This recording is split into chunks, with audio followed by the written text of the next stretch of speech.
Anna is a lifelong friend who wants to introduce our special speaker for tonight.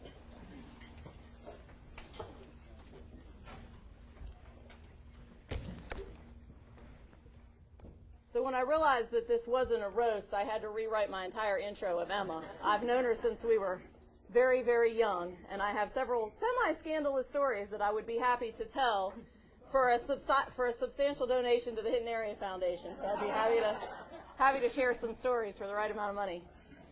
Someone asked me recently how I knew Emma, and the answer to that question is a little bit complicated, and I had to hearken way back. Emma and I met when we were 3 at the Calico Cat nursery school, and I realized that that's really an appropriate answer to that question, is that I know Emma through school. Emma has had a lifelong love of learning. It started at 3 at the Calico Cat. She would actually spend one night a week at my house because I lived in town so that she could go to nursery school. That's how dedicated she was to her education. It gets better. Emma, who grew up on East Woodrum Road, and for those of you who are familiar with the county know the steepness of that road, would walk at the age of 5, when she started kindergarten, about a mile down the road to catch the school bus. And then she would walk a mile home every day from the age of 5 on, at least until they got a bus to come up East Woodrum Road, which I think her parents were instrumental in. In high school, Emma's march towards a better education continued. She took the most advanced classes offered, tackling any obstacle in her way, which often meant paving the way for many of the rest of us, including some of you who are just graduating now. When Hinton High School first offered satellite classes, and by that I mean we actually had a satellite dish in the yard, Emma immediately signed up for those classes because they were the more advanced classes. She took Japanese and Russian, which I think may have been foundational for her later career choices.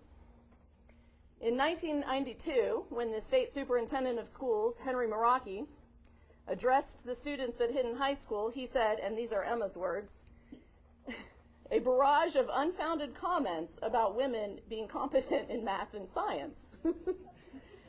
Emma, who rightfully so, took an offense to that, actually wrote an article in our high school yearbook, which she titled Meraki's Mistakes.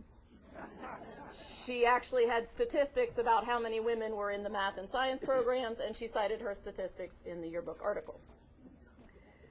Not only did Emma excel academically in school, she was a cheerleader for virtually all of her scholastic career. She ran track.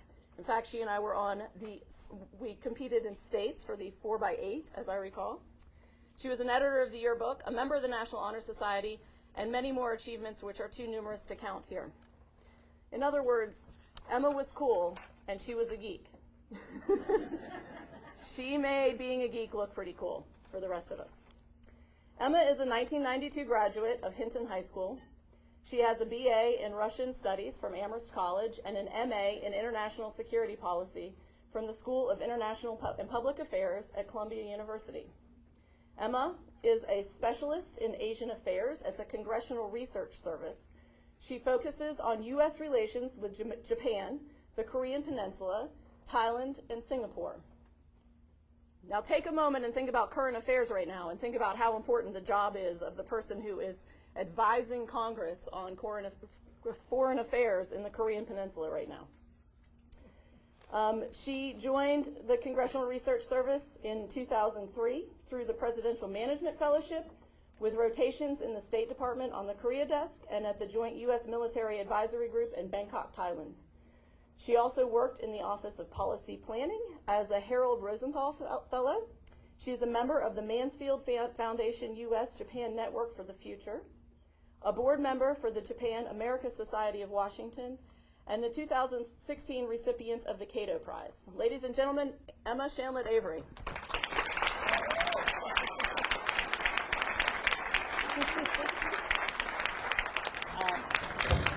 Thank you, Anna, for that very generous introduction and relatively tame. That could have gone any number of directions, given how long Anna and I have known each other.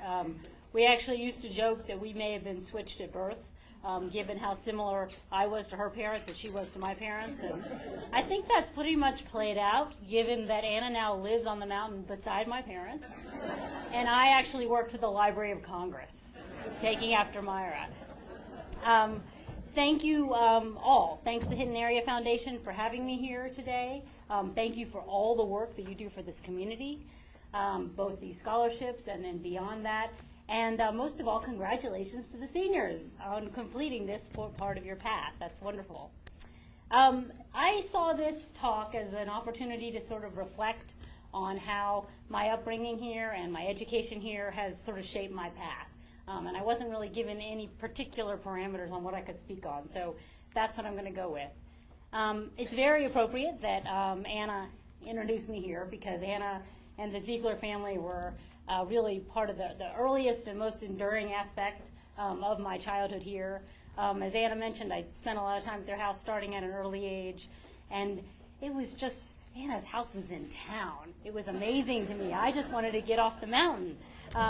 My parents were pursuing this back to the land lifestyle, and back in the mid-'70s, this whole like organic food yoga thing wasn't really mainstream. So I was anxious to get into the bright lights in the big city of Hinton. I actually remember at one point I got a new terry cloth jumpsuit. You guys who are my generation remember these, right? With the white ribbing that tied up here. It's basically like a 1980 version of this dress, but it was my favorite piece, and I called it my downtown Hinton suit. And I would prance around in it.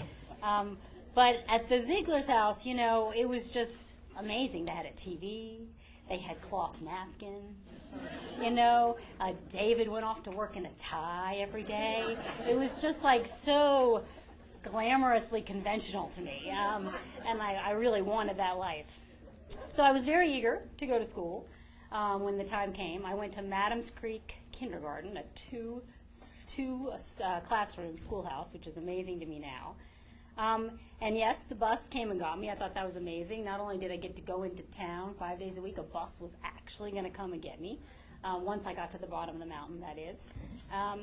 And I, from the very beginning of going to school, I had a very intense desire to belong and to be a part of the community. And I think I set out saying the way I'm going to do this is I'm going to be a good student and I'm going to be a cheerleader. And that's what I did. That seemed like the entree to really being a part of the Hinton community, and I did that throughout my time there.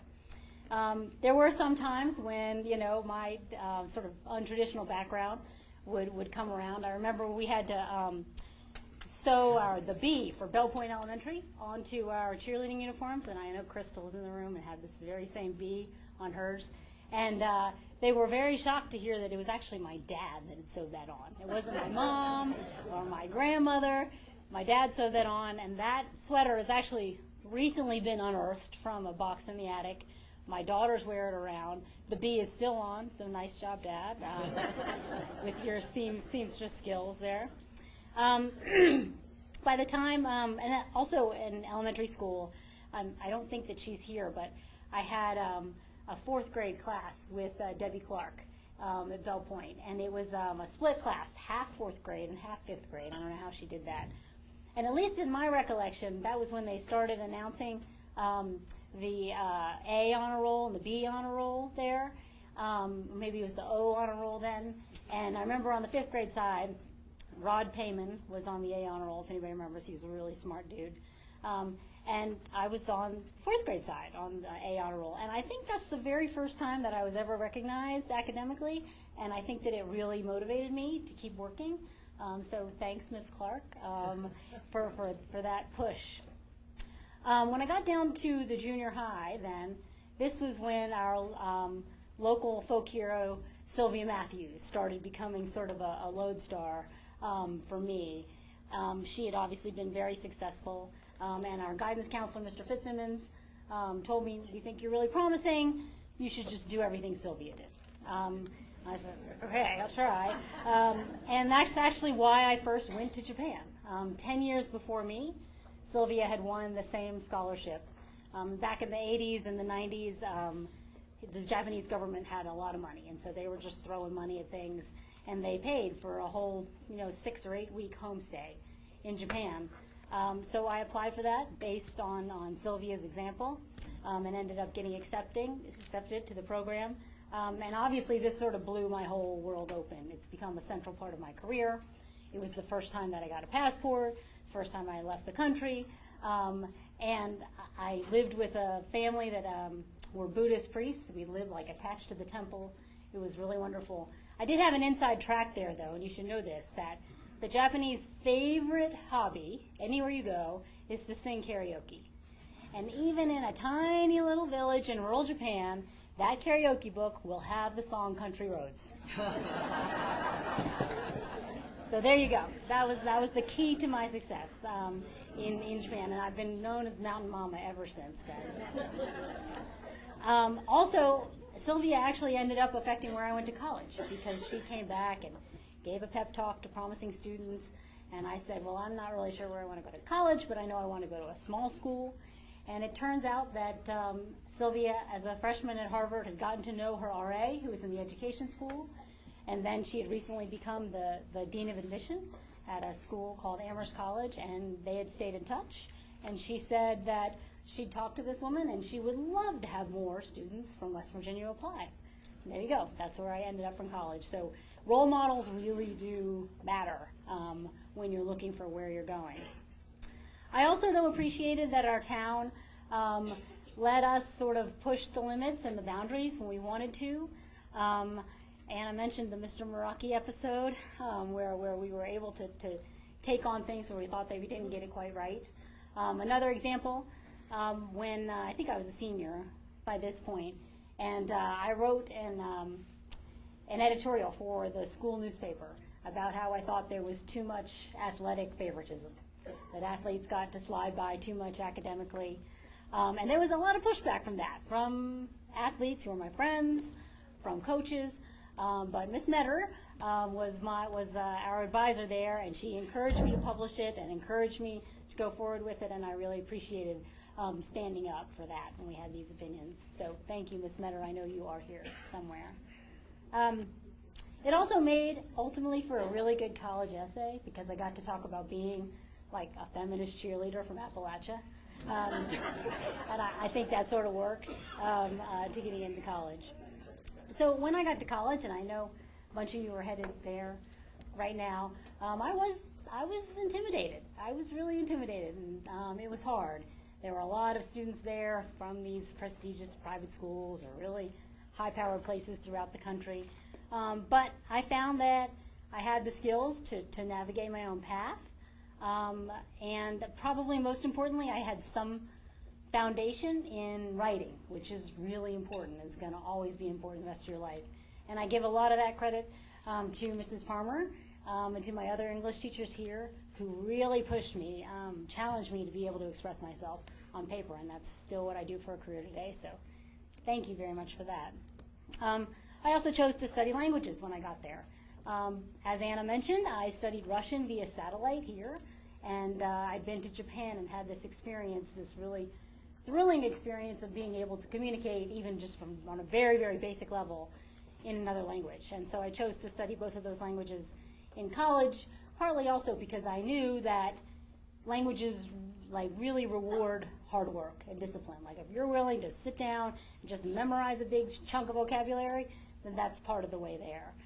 So that's why I chose to do that while I was in college. I did really want to work on improving my language, though, so I made a choice that might have been a little bit suspect. I decided to go to Russia the summer after my sophomore year of college to work on my language skills. And I signed up for a program where I would be a camp counselor at a Russian camp. I love camp. I went to 4-H camp here for years and years and other camps. But unexpectedly, they placed me in central Siberia. And I was the only American there with Russian campers and Russian counselors. It was a very good reminder of how much we have here, too, seeing what, because Russia was really struggling then. This is 1994, post-Soviet Russia. I mean, The economy was crumbling, the politics were totally chaotic, but it was a really character-building experience to be there and see what these kids could do, how resourceful they could be. And they also knew the song Country Roads. So that was my tool. Everywhere you went, they could sing that song.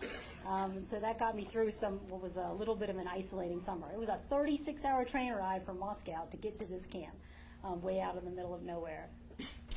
But it was so crazy in Russia that I decided to go to Japan after I graduated from college. And I spent a couple years in Japan teaching and living there. Loved Japan, loved the people, really great friends there. While I was there, I had the opportunity to travel a little bit elsewhere in Asia. And I became really struck by how history, particularly history surrounding World War II, was still so present in these countries and in their relations with other countries. The rest of the people in Asia didn't really feel the same way about the Japanese that I did. And I also spent some time in South Korea, and this is in about year 2000. And it was the first time I'd really understood or even started to understand what it was like to live under a constant sense of threat. I mean, I did grow up during the Cold War, but this was a divided peninsula. They were constantly under threat from North Korea, artillery and missiles, and that got me interested in studying security studies when I went to graduate school. So I decided to pursue this.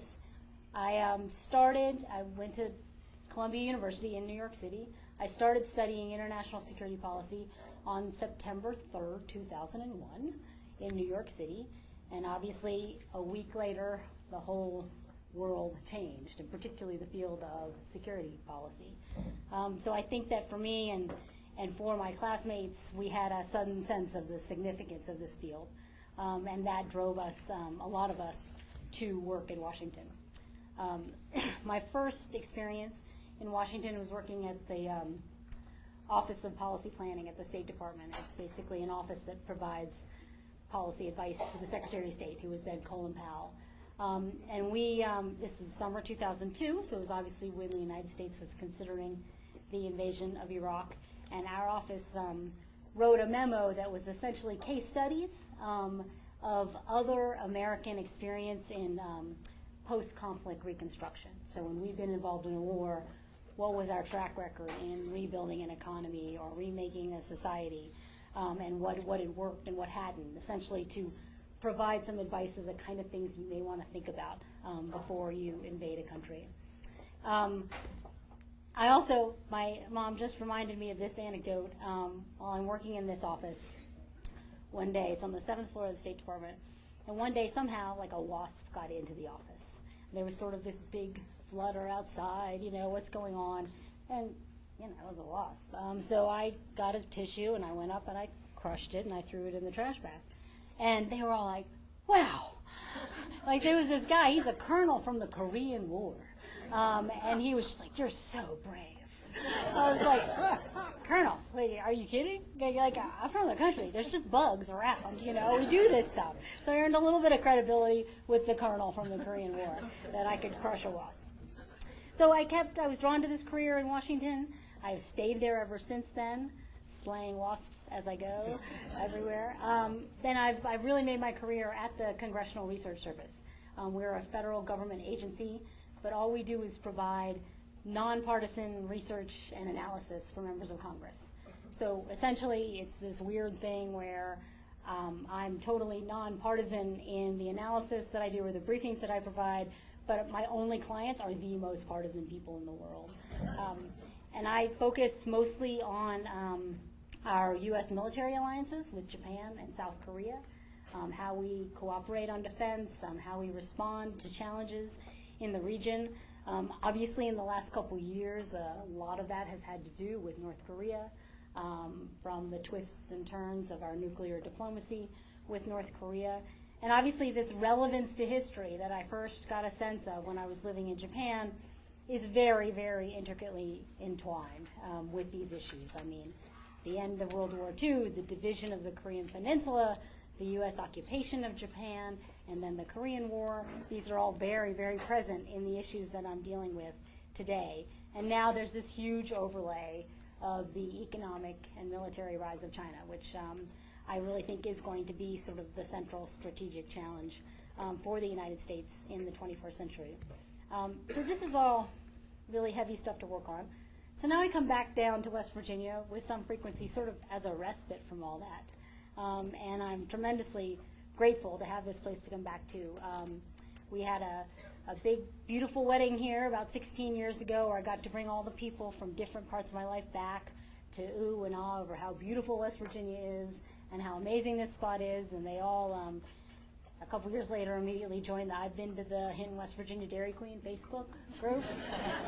Got those numbers way up. And now I'm just really grateful that I have a place to bring my daughters who see life on the farm down here. I'm grateful that it's a place where my parents have been able to have a business and a community as they retire.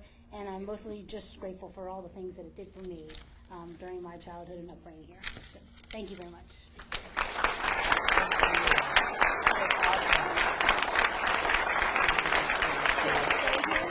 Yes, thank you. This is for you.